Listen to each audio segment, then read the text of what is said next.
So ఇలాంటివి మంత్రభాగం, తంత్రభాగం.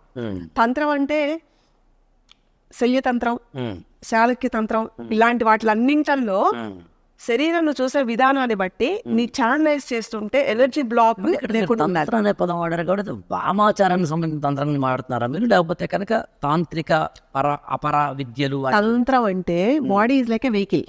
Okay కదండి. తంత్రం అంటే ఏంటి? ఒక యంత్రాన్ని మూవ్ చేసుకునే ఒక ఫ్యూయల్ లాంటిది. Exact right. అది కవచం.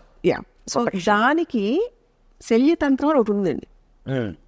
ఈ శల్యతంత్రంలో ఎలా అనేది ప్రొటెక్ట్ అవ్వాలి, ఎలాంటి ఆయిల్స్ తోటి లేదా ఎలాంటి తిండితోటి, ఎలాంటి భంగిమతోటి, ఐ మీన్ ఎలాంటి యోగా పద్ధతితోటి, ముద్రలతోటి ఎలా చెయ్యాలని దాంట్లో వివరించబడుతుంది.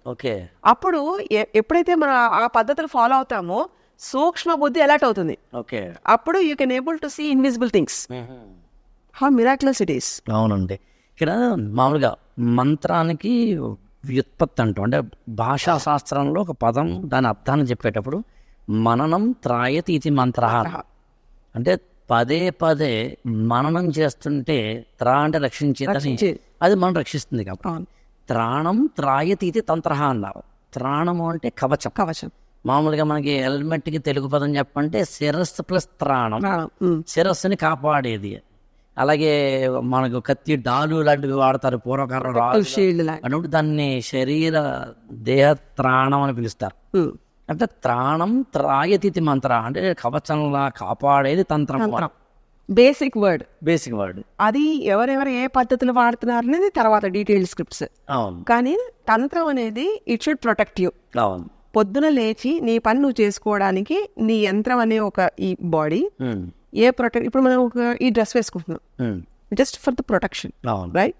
అండ్ ఆ ప్రొటెక్షన్ అనేది ఇన్విజిబుల్ లేయర్స్ నుంచి, అంటే వేరే డైమెన్షన్ నుంచి, ఇందాక మనం మాట్లాడుకున్న ప్రాణమయ కోసం, మనోమయ కోసం, వాటి నుంచి యాక్సెస్ ఉంటుంది వీటికి. అది ఎప్పుడైతే మన ప్రాబ్లం ఏది ఉంటుందో మన బాడీ చెప్తుందండి. అది వినే ప్రక్రియలో ప్రొటెక్టివ్ గా are we into that tapping system are not.